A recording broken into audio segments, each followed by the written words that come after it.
Bueno, 26 capaz. Leamos Hebreos capítulo 10, desde el 25 hasta el final del capítulo. No dejando de congregarnos como no, está bien. No Sí, sí. dejando de congregarnos como algunos tienen por costumbre, sino exhortándonos, y tanto más cuando veis que aquel día se acerca. Porque si pecaremos voluntariamente después de haber recibido el conocimiento de la verdad, ya no queda más sacrificio por los pecados, sino una horrenda expectación de juicio y de hervor de fuego que ha de devorar a los adversarios. El que viola la ley de Moisés por el testimonio de 2 o 3 testigos muere irremisiblemente. ¿Cuánto mayor castigo pensáis que merecerá el que pisoteare al Hijo de Dios y tuviere por inmunda la sangre del pacto en la cual fue sacrificado e hiriere afrenta al Espíritu de gracia? Pues conocemos al que dijo, mía es la venganza, yo daré el pago, dice el Señor.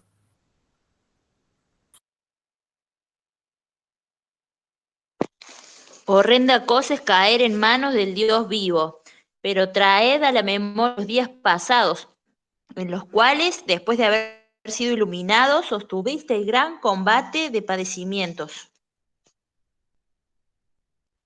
Por una parte, ciertamente con vituperios y tribulaciones fuisteis hechos espectáculo, y por otra llegasteis a ser compañeros de los que estaban en una situación semejante, porque de los presos también os compadecisteis, y el despojo de vuestros bienes sufristeis con gozo, sabiendo que tenéis en vosotros una mejor y perdurable herencia en los cielos.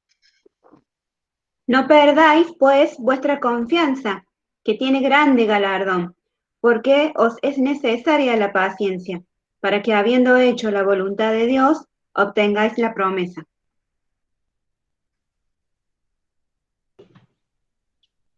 Porque dentro de muy poco tiempo, el que ha de venir vendrá, y no tardará. Pero el justo vivirá por la fe, y si se vuelve atrás, no será de mi agrado.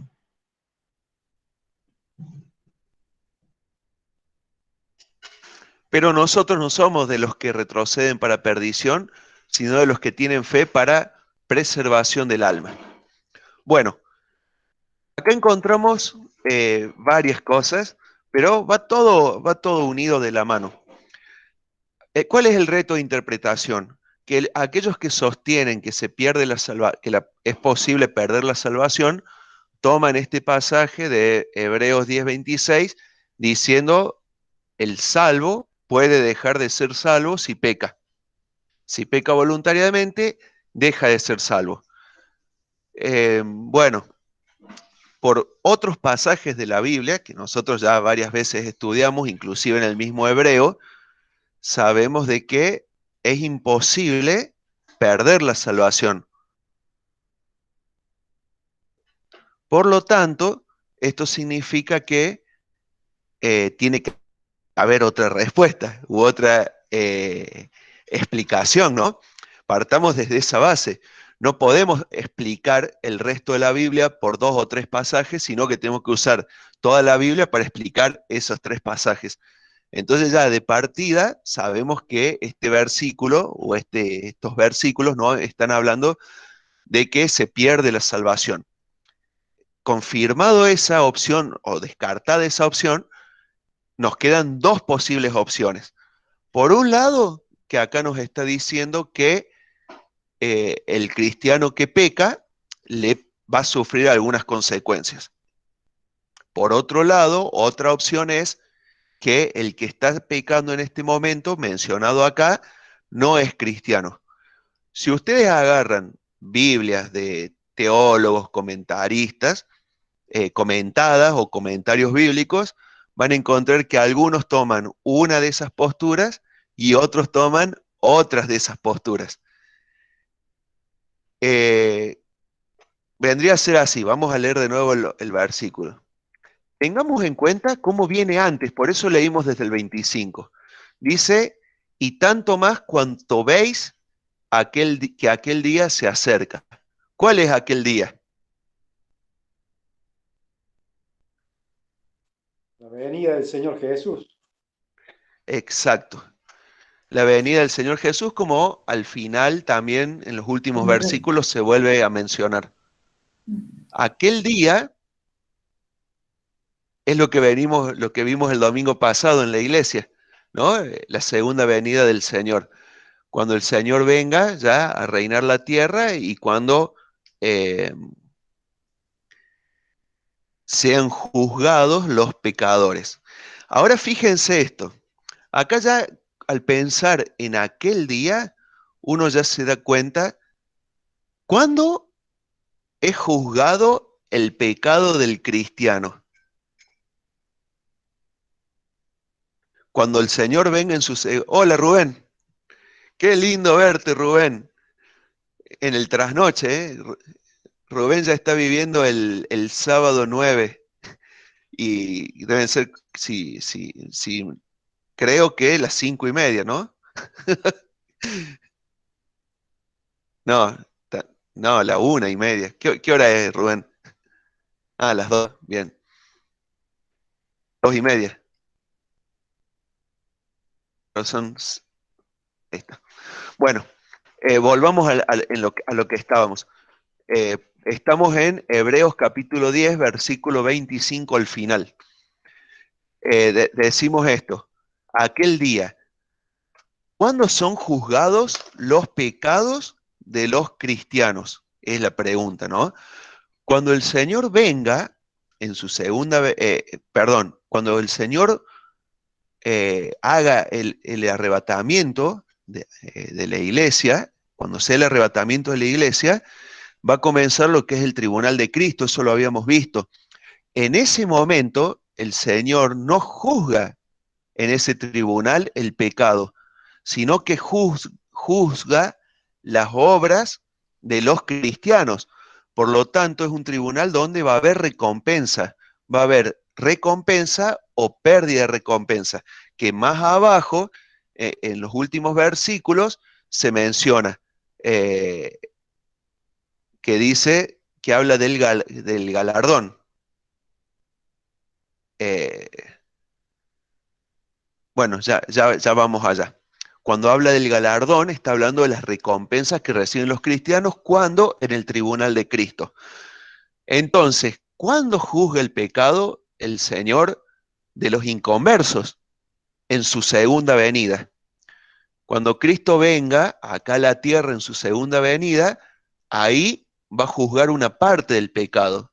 Y otra parte del pecado al final del milenio. ¿Se acuerdan? En el juicio del gran trono blanco. ¿Se acuerdan que vimos eso, no? El domingo. Ahí es juzgado el pecado. Y ahí es arrojado el pecador al lago de fuego. Por lo tanto, cuando aquel día se acerca, tengamos en cuenta esto, ¿no? De que es juzgado el pecado, es juzgado el pecador y es condenado. Entonces sigamos leyendo, porque si pecaremos voluntariamente después de haber recibido el conocimiento de la verdad, ya no quedará más sacrificio por los pecados. Una opción es que este versículo nos está diciendo esto. Cuidado, porque si vos sos cristiano y si vos pecás voluntariamente, ya la sangre de Cristo no surte efecto en tu vida. Esa es una de las enseñanzas que está errónea, que habíamos visto, ¿no? Otra enseñanza es que está diciendo, si vos pecás voluntariamente como cristiano, no vas a recibir recompensas por que estás pecando. Y te perdés el gozo de la salvación. Y te perdés la seguridad de la salvación. Pero no perdés la salvación. Esa es la segunda opción y la segunda enseñanza. de los que son bíblicamente correctos, algunos teólogos, es esta la explicación que da. Si vos pecás voluntariamente, después de haber recibido y conocido lo que es pecado y conocido a Cristo, ya vos vivís en el pecado y bajo el dominio del pecado y perdés el gozo, perdés la paz, perdés la seguridad de la salvación. ¿Se entiende la explicación o no? ¿Sí? Bien. Y la tercera explicación es que este grupo de personas que pecan voluntariamente no son salvos.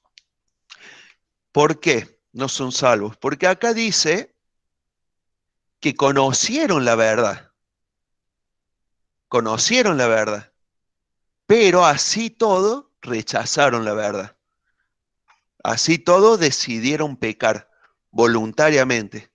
¿Se entiende o no?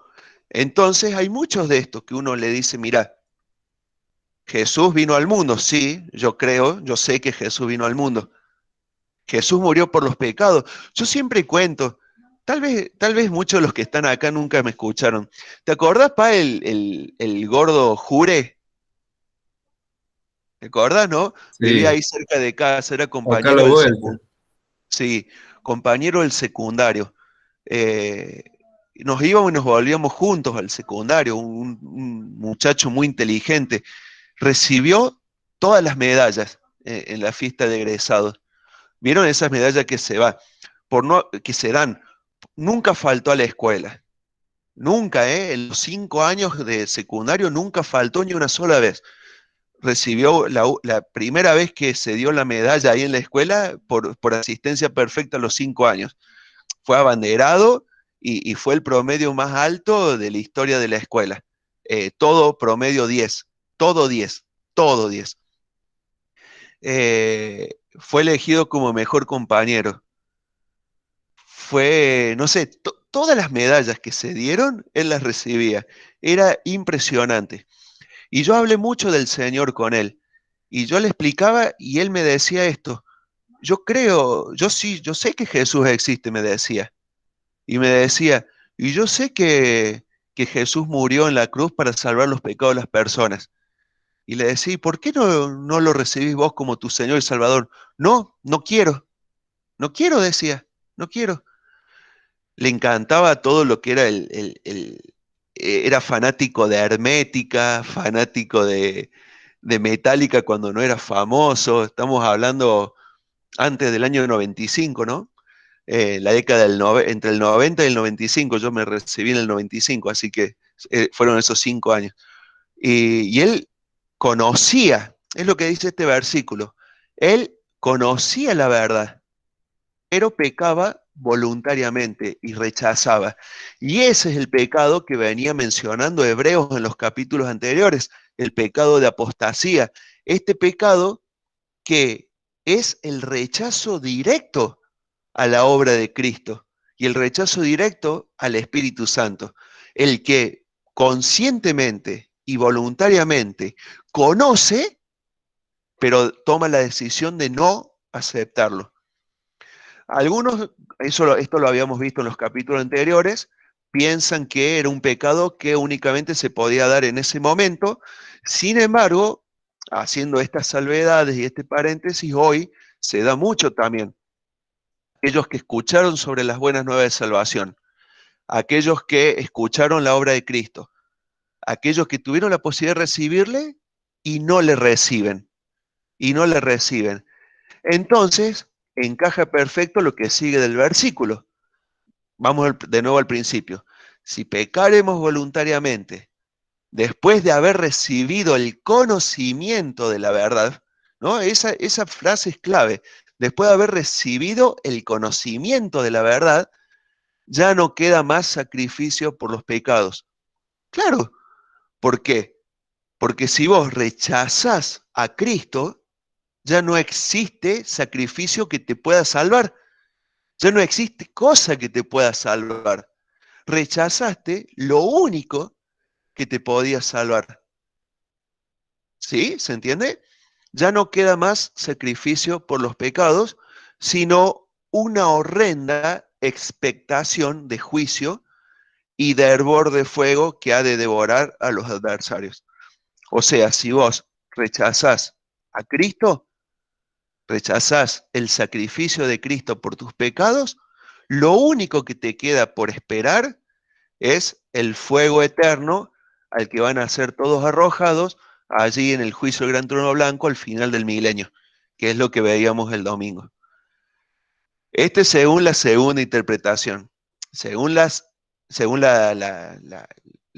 una de las interpretaciones.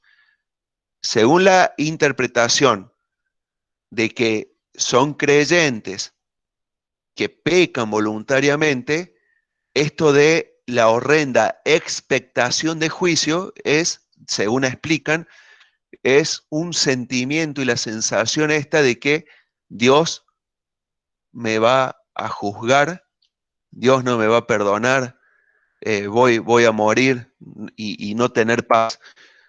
O también explican que es el juicio al pecado que Dios nos va a dar como consecuencia de nuestros pecados, ¿no? Como lo que pasó en 1 Corintios, que dice en Corintios, que decía que algunos duermen o están enfermos por causa del pecado, ¿no? Entonces eso es juicio al pecado del cristiano, en Corinto, ¿no? Ahí lo vemos. Juicio al pecado del cristiano, ya sea en enfermedades, ya sea hasta en muerte, ¿no?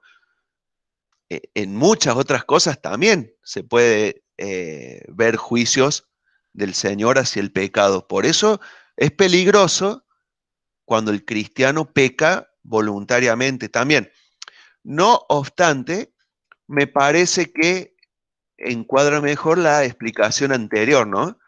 A mí me gusta más la anterior, pero son dos posibilidades. Siempre prefiero pensar que no son cristianos.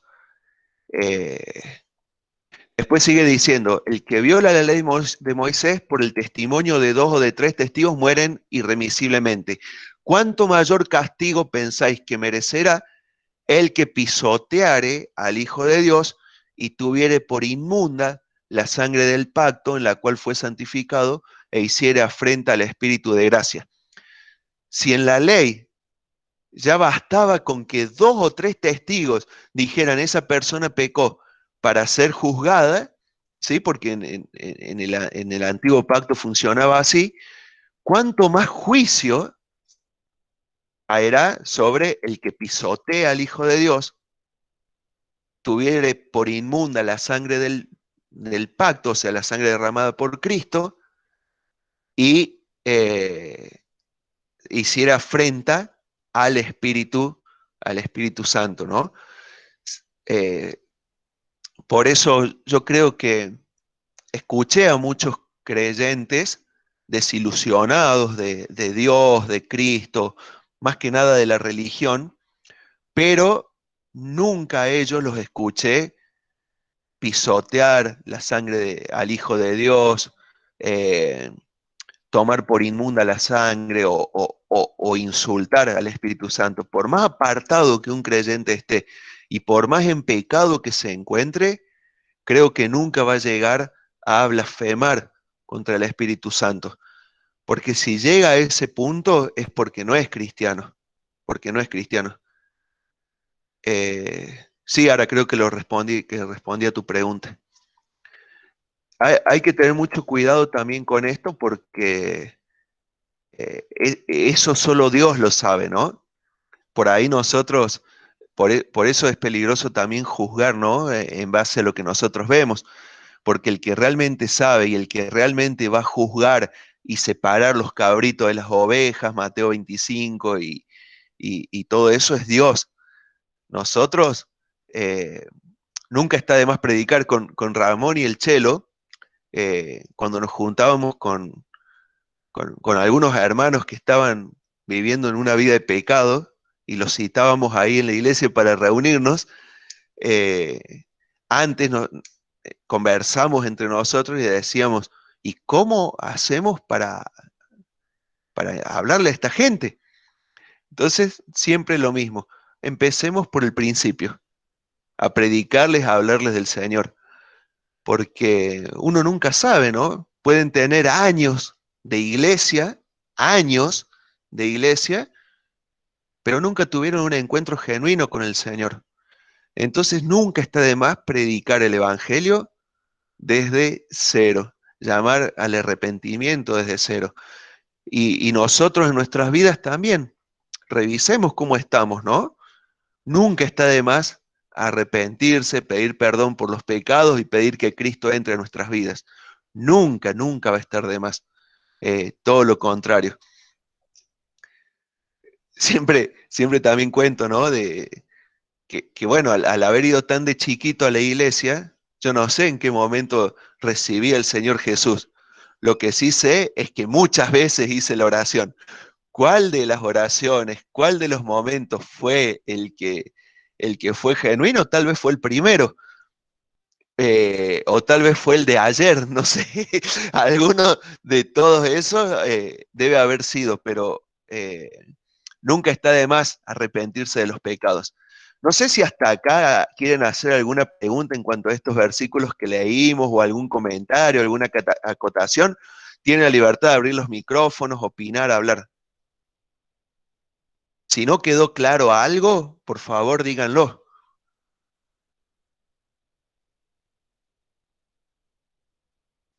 Miren, hablen ahora o calle para siempre. ¿Cuántos se arrepintieron por haber callado para siempre, no? Por no haber hablado en ese momento. No se queden con las ganas. Bueno, yo quiero volver a insistir un poco en estos pasajes de Hebreo que son muy similares al capítulo 6 que hemos leído también. Ocupamos bastante tiempo en estudiarlos y bueno, tenemos que ver y entender que estos pasajes, ya lo habíamos comentado, son de los más difíciles del Nuevo Testamento. ¿Ah? Entonces, empecemos por allí. Vamos a agarrarlo a Hebreos y vamos a tomar estos pasajes. Y de entrada alguien nos tiene que decir, mira, te vas a topar acá, te vas a encontrar aquí con pasajes de los más difíciles. Cuando digo los más difíciles me refiero a que son pasajes que ya han sido examinados, releídos, estudiados por muchos estudiosos bíblicos, muchos teólogos, gente que se ha dedicado a full toda su vida al estudio profundo de las escrituras, y aún así con todo, encuentran dificultad. Entonces, ¿qué queda para nosotros? ¿Qué queda para nosotros que somos gente amateur, digamos, en el estudio de la escritura, ¿no es cierto? Que no tenemos ese estudio tipo universitario, teológico de alta escuela, ¿no es cierto? Entonces son escrituras difíciles y por lo tanto, por ser difíciles, no las vamos a poder agotar nunca, ¿no es cierto? Pero hay una regla llamada de la hermenéutica. Hermenéutica sabemos que es el arte de interpretar textos.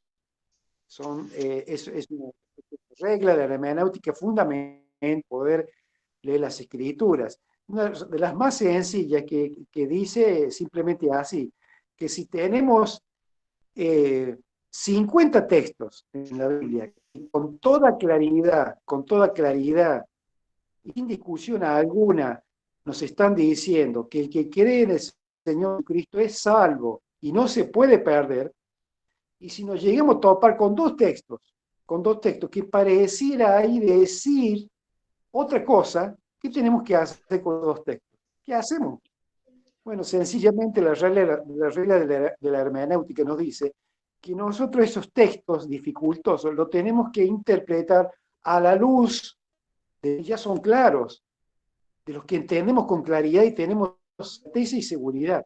Es decir, no tenemos que actuar a la inversa. Los textos difíciles no tienen que oscurecer el resto de todos los textos que son totalmente claros. Entonces, esa es la regla de la cual nosotros tenemos que afrontar.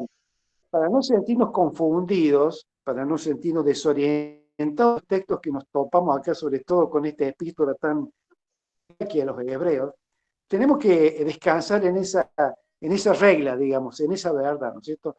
No tenemos que inquietarnos, que asustarnos con estos textos que en parte asustan, ¿no es cierto? Asustan, porque acá dice, si pecamos voluntariamente, cuidado, dijo Andrés, cuidado, y por ahí hay unas palabritas también media extrañas también y producen confusión, porque dice, pisoteare al Hijo de Dios y tuviere por inmunda la sangre del pacto en la cual fue santificado. O sea, ahí ese texto parecía que está hablando de gente que ya ha experimentado la santificación en la sangre del Señor Jesús. Entonces ahí vuelve otra vez la confusión, ¿no es cierto? Son textos difíciles, pero como dije, no nos tenemos que quietar, no nos tenemos que amargar mucho, tenemos que descansar en el resto de todas las escrituras claras que tenemos y son contundentes en la verdad de que el Señor Jesucristo ha muerto por nosotros. Hemos creído en Él como nuestro Señor y nuestro Salvador, y por lo tanto somos salvos y somos hijos de Dios. ¿Ah? Y tenemos que tener paz en estas escrituras. Bueno, la estudiemos, la examinemos, son desafíos, yo diría, desafíos para el estudiante bíblico.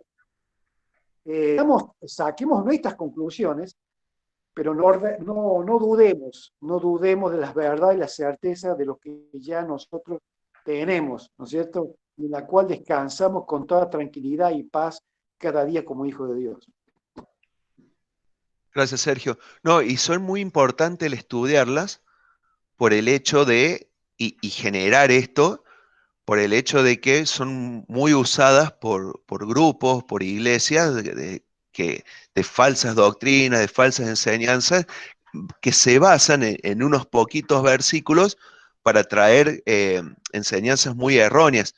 Entonces nosotros analizándolos a estos versículos a la luz de la palabra, podemos llegar a entender o guiar o hacerle abrir los ojos a personas que están caminando en el error. Con respecto a eso que mencionaba ahí Sergio, de esto de el versículo 29, que dice, y tuviere por inmunda la sangre del pacto en la cual fue santificado. Bueno, me puse a investigar y rastrear ese versículo. Cada persona que explica lo explica de manera diferente, pero hubo una de las explicaciones que me convenció. Ahí se las voy a comentar. Antes quiero hacer esta aclaración, porque uno puede decir, che, pero ¿podría este muchacho que escribió Hebreos haber escrito un poquito más claro para no generarnos estas confusiones? ¿No? Podría haber, bueno, ¿saben qué pasa? Que no escribió en español, ¿no? Entonces, imagínense, escribían en griego, hablaban en arameo, tenían un montón de... hasta llegaba el latín y una mezcolanza de distintas lenguas, idiomas, dialectos, costumbres. Entonces los que lo leían ahí lo entendían perfecto lo que el escritor estaba escribiendo. Nosotros, 2000 años después, en otro idioma, sin estar en ese contexto, como que nos cuesta entender. Entonces no es el problema ni de la palabra ni del escritor. El problema es nuestro, que no podemos llegar a entender lo que ahí estaba enseñando. Pero sí podemos tratar de interpretar y bueno, y tomar las enseñanzas que ahí se nos presentan. Y miren, me llevó a sacar esto de la versión en inglés, la King James. Sí, llegué ahí. Si bien el español tiene muchísimas más palabras, pero muchísimas más que el inglés, así todo el español no tiene tantas como como el hebreo, el arameo, el griego. Por eso muchas veces son varias palabras usadas para explicar una palabra de los escritos originales de la Biblia. No obstante eso, también se arma un problema porque la Biblia, acá la Reina Valera, el versículo 29 dice, fíjense, ¿cuánto mayor castigo pensáis que merecerá el que pisoteare al Hijo de Dios y tuviere por inmunda la sangre del pacto en la cual fue santificado? Ahí, la pregunta es, ¿quién fue santificado? ¿Quién fue santificado? La primera lectura e interpretación que se viene es el de decir, y bueno, viene hablando del pecador, ¿no? El que pecare, dice que va a recibir mayor castigo el que pisoteare al Hijo de Dios y tuviere por inmunda la sangre del pacto en la cual fue santificado. ¿Quién fue santificado? ¿El que pisotea la sangre del Hijo de Dios? ¿El que pisotea al Hijo de Dios?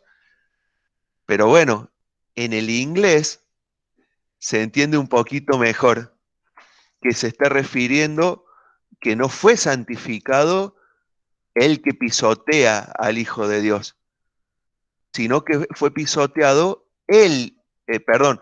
fue santificado el Hijo de Dios. Y ahí se entiende mejor eso. Según explica John MacArthur, y basándonos en la traducción al inglés también, como que se entiende mejor. El que fue santificado con la sangre del pacto fue el Hijo de Dios, no el que pisotea al Hijo de Dios. ¿Se entiende o no? Pero no es únicamente basado en este pasaje, esa conjetura. Fíjense, denme un segundo.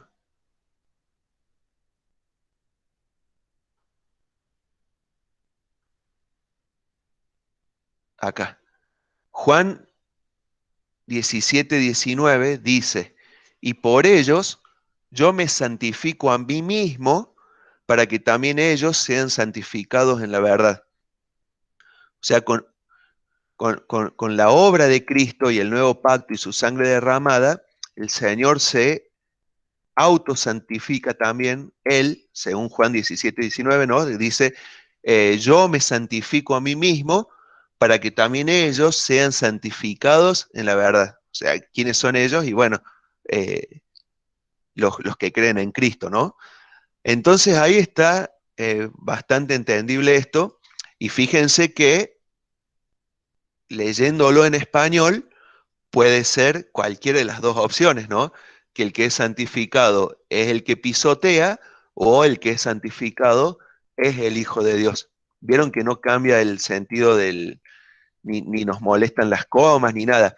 Ustedes tienen que tener en cuenta que el Nuevo Testamento, ¿se acuerdan cuando estudiamos cómo se formó las Escrituras? No existieron las comas. Las comas fueron agregadas a la hora de realizar las traducciones. Entonces ahí también hay veces que se pueden generar estos problemas. No obstante, como bien decía Sergio, está abierto a distintas interpretaciones, que ninguna de ellas nos va a hacer concluir que la salvación se pierde y el que peca deja de ser salvo, ¿no? Porque el que peca ya fue sellado por el Espíritu Santo, y el sello del Espíritu Santo no se puede sacar, no se puede sacar. Cristo nos tiene en sus manos, pero sobre las manos de Cristo está agarrada la de las manos del Padre. Y nadie, dice el Señor, los arrebatará de mis manos. ¿Quién tiene poder para abrir las manos de Cristo? Nadie. ¿Y quién tiene poder para abrir las manos del Padre? Nadie. Y nosotros estamos agarrados por las manos de Cristo y por las manos del Padre.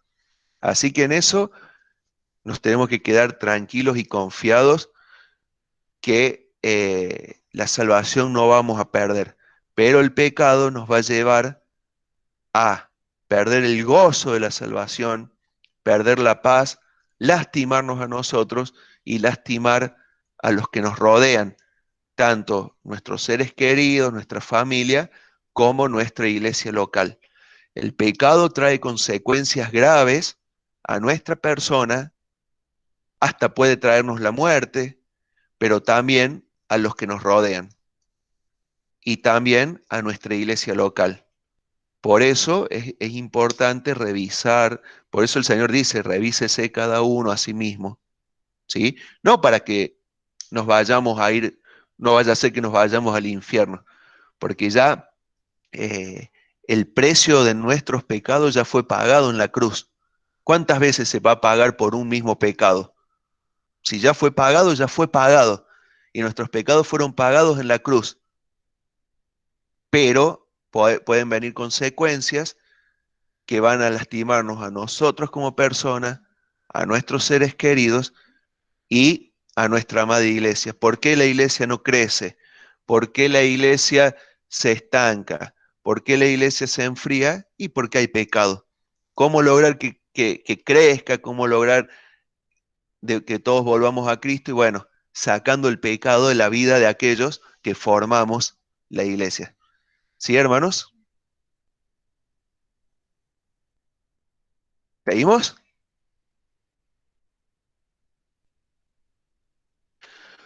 Dice 30. Pues conocemos al que dijo, mía es la venganza. Yo daré el pago, dice el Señor.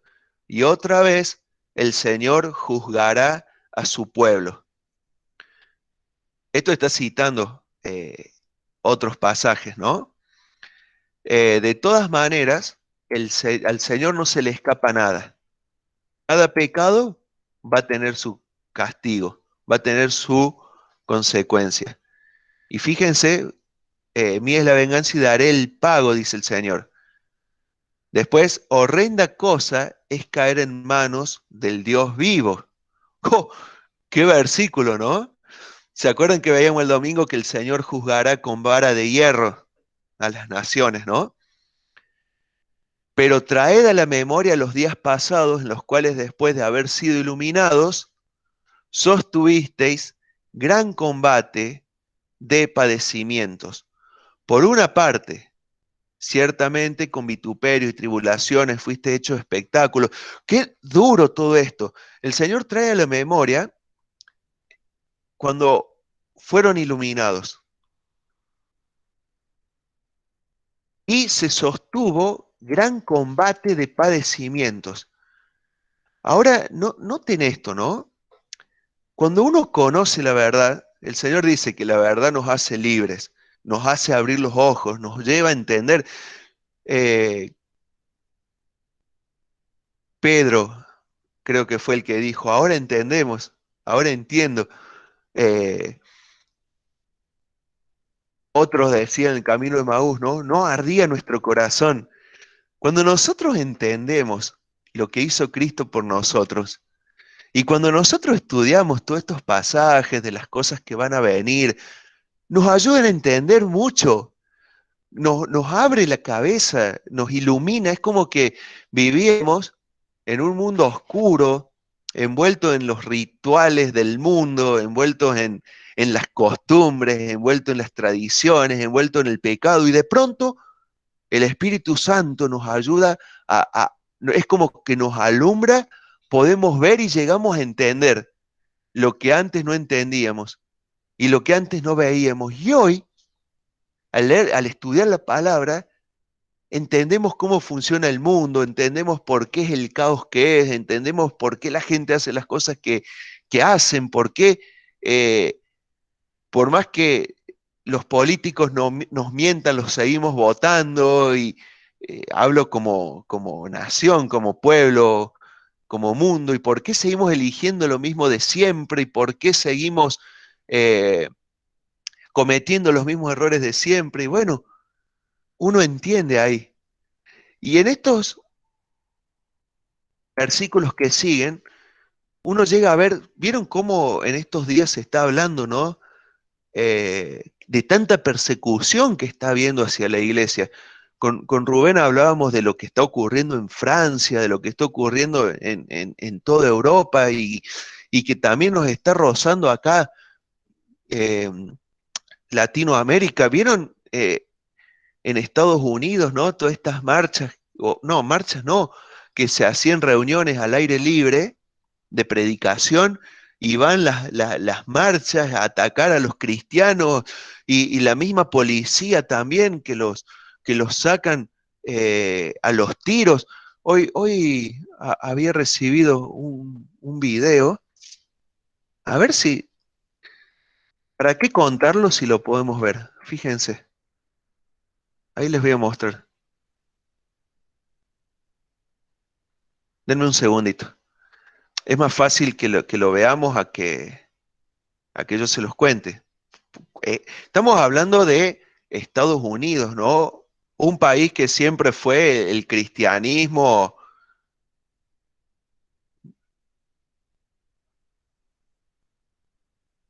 Denme un segundo.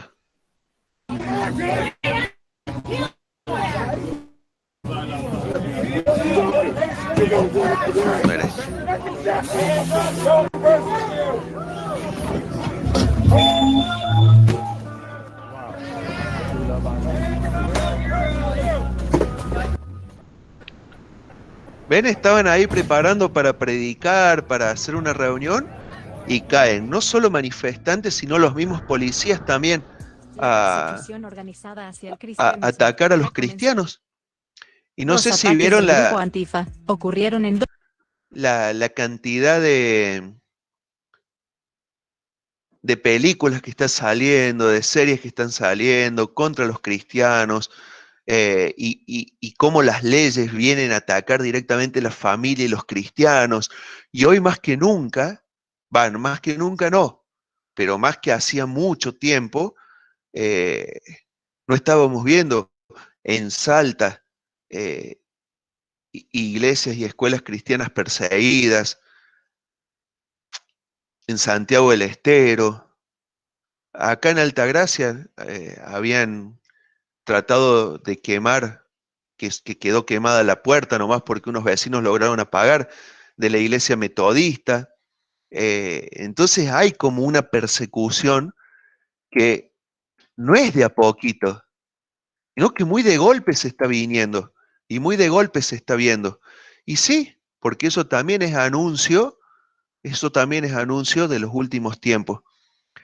Y el Señor dice, traed a la memoria los días pasados en los cuales, después de haber sido iluminados, sostuvisteis gran combate de padecimientos.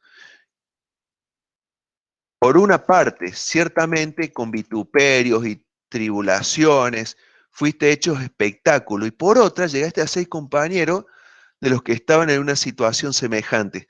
O sea, por un lado, siendo uno perseguido, pero por otro lado, viendo también a los que persiguen o a los que son perseguidos. ¿Y todo por qué? Por causa de Cristo. Y sigue diciendo, porque de los presos también os compadecisteis, y el despojo de vuestros bienes sufristeis con gozo, sabiendo que tenéis en vosotros una mejor y perdurable herencia en los cielos.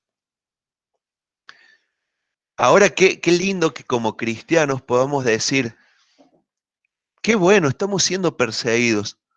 Si somos perseguidos es porque les estamos produciendo molestia al mundo. Y como le estamos produciendo molestia al mundo, como le estamos generando molestia al mundo, el mundo se sacude. El mundo, estamos hablando de los pecadores, ¿no? Como cuando el perro, vieron, se le engancha algo al perro, se empieza a sacudir así rápido para que se le caiga. Es como que nosotros los cristianos al mundo, a este sistema, le generamos molestia y tratan de sacudirse, de sacarnos a los cristianos del medio. Y eso nos tiene que producir, como dice el versículo 34, ¿no? Sufrir con gozo estas persecuciones, estos ataques, este malestar. ¿Por qué? Porque nosotros tenemos una mejor y eterna herencia en los cielos. Entonces, lo poco que podemos llegar a sufrir acá no nos tiene que impacientar, no nos tiene que hacer perder la confianza, la fe, sino todo lo contrario, nos tiene que reforzar. Versículo 35, no perdáis vuestra confianza, que tiene grande galardón, porque os es necesaria la paciencia, para que habiendo hecha la voluntad de Dios, obtengáis la promesa. Si nosotros somos pacientes, si nosotros tenemos confianza, grande va a ser el premio que el Señor nos va a dar cuando obtengamos la promesa de la vida eterna. ¿Se acuerdan que en Hebreos habla mucho de la promesa? ¿Cuál es la vida eterna? Dice, porque aún un poquito, y el que ha de venir vendrá y no tardará, mas el justo vivirá por fe, y si retrocediere, no agradará a mi alma. Pero nosotros no somos de los que retroceden para perdición, sino de los que tienen fe para preservación del alma. Nosotros debemos estar confiados, vivir confiados y estar seguros de que pronto recibiremos ese galardón. Tal cual, bienaventurados, ¿no? Esa es de las bienaventuranzas. Cuando os vituperen y os persigan y digan toda clase de mal contra vosotros, mintiendo. También esa es la clave, ¿no? Ahí en la bienaventuranza se aclara bien. O sea, que todo lo que digan de nosotros y todas las acusaciones que tengamos siempre sean mintiendo, ¿no? Que no sean verdad. Pero hermanos, creo que el mensaje acá está claro. No pierdas la fe, no pierdas la confianza, no pierdas la paciencia y no peques. Eso es lo que nos está diciendo el pasaje. Nosotros como cristianos debemos ser confiados en el Señor, ¿no? Debemos ser pacientes, no debemos escondernos, debemos hablar de Cristo en todo momento y no debemos pecar. Y en ese caso nuestro galardón va a ser grande. Y por más pruebas que se vengan y más situaciones difíciles, las vamos a recibir con gozo. Hermanos, el Señor está buscando atacarnos y está buscando hacernos caer, hacernos tambalear, hacernos sentir mal. Seguramente todos estamos batallando en todo momento. Yo sé de muchos de ustedes que están atravesando situaciones difíciles que se nos van presentando. ¿Por qué el Señor por qué el diablo ataca tanto? Porque el Señor está obrando en nuestras vidas, está obrando en nuestra iglesia y se están dando muchos frutos. Mucha gente se está convirtiendo por nuestros testimonios, muchos niños, muchos adolescentes, muchos jóvenes, adultos, y estamos creciendo en el conocimiento de la palabra, y eso al enemigo no le gusta. Entonces va a buscar atacarnos, y va a buscar atacarnos por donde más nos duele, por donde más nos molesta, donde más daño él piensa que va a generar. Entonces no le demos lugar al diablo, no le demos lugar al diablo. Sostengámonos los unos a los otros, ayudémonos, no pequemos porque si pecamos, sí le damos lugar al diablo y él gana las batallas, no la guerra, pero sí las batallas espirituales que luchamos día a día nosotros. Si pecamos, es tiempo de arrepentirnos y volver al Señor. Él puede cambiar nuestras vidas, nos puede restaurar y nos puede ayudar a seguir creciendo en todo momento. No perdamos el gozo a pesar de las tribulaciones, no nos malhumoremos, no nos enchinchemos. Ante lo primero que pasa malo, rápido nos enchinchamos, ¿no? Gritamos, pataleamos, nos enojamos. Entonces, cambiemos nuestras actitudes, tratemos de estar alegres, con gozo y sabiendo que grande es el galardón. Algo que se me pasó no sé si hasta acá agreguemos algo, agreguen algo.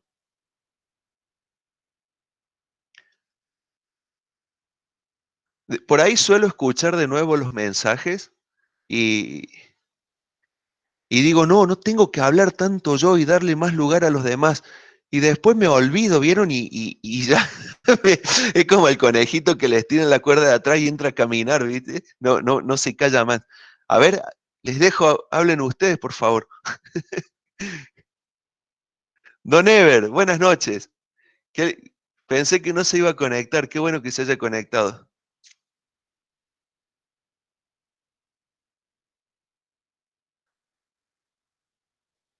No se olvide de prender el micrófono si está hablando. Perdón, es verdad.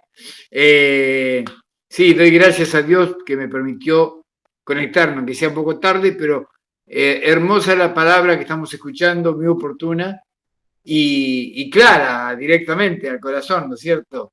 Este capítulo de Hebreos, como toda la carta a los hebreos, es riquísima en enseñanza, aunque tenemos que tener presente que está escrita a los hebreos en un momento y una circunstancia muy especial de la vida de los cristianos en aquel momento, y muchos hebreos que se habían convertido al Señor, que fue el comienzo de la iglesia del Señor, ¿no es cierto? Que hay cosas que para nosotros hoy nos parece que está fuera de contexto, fuera del tema de la enseñanza. Sin embargo, es actual y es para nosotros hoy con la misma firmeza.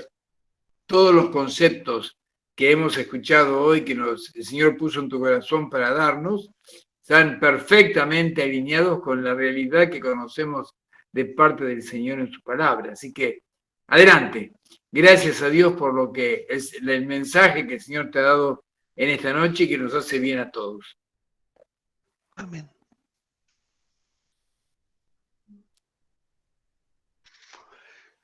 No sé, ¿les parece que queda algo que responder, algo pendiente en cuanto a todo esto? ¿O ya podemos finalizar esta sección y la próxima arrancamos con el 11? ¿Qué opinan?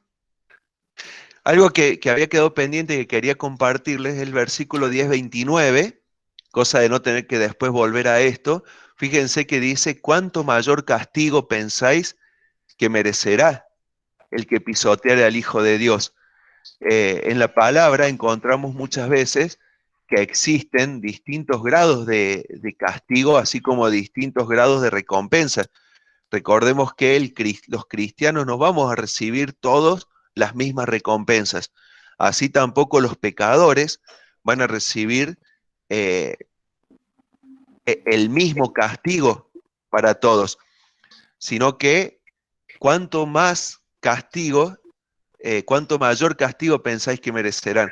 Entonces muchos teólogos encuentran acá esta de la gradualidad de los castigos que también se va a dar por la eternidad, ¿no?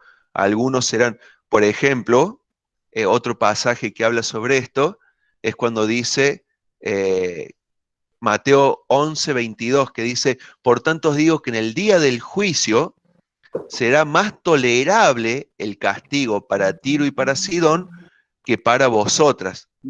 Y tú, Capernaum, que eres levantada hasta el cielo, hasta el Hades serás abatida, porque si en Sodoma se hubieran hecho los milagros que han sido hechos en ti, habría permanecido hasta el día de hoy. Por tanto os digo que en el día del juicio será más tolerable el castigo para la tierra de Sodoma que para ti. Bueno, eso nomás quería aclarar porque también es un versículo que muchas cosas tiene cargadas, ¿no? Pero vamos a dejar acá nomás. ¿Cómo andás, Muniro? Bien, bien. ¿Qué vieron de lindo hoy? ¿Quién me cuenta? Bueno, y empezábamos de nuevo. A ver, empecemos a leer un versículo cada uno desde él. Menos mal que no vieron el 11 porque es el único que me estudié.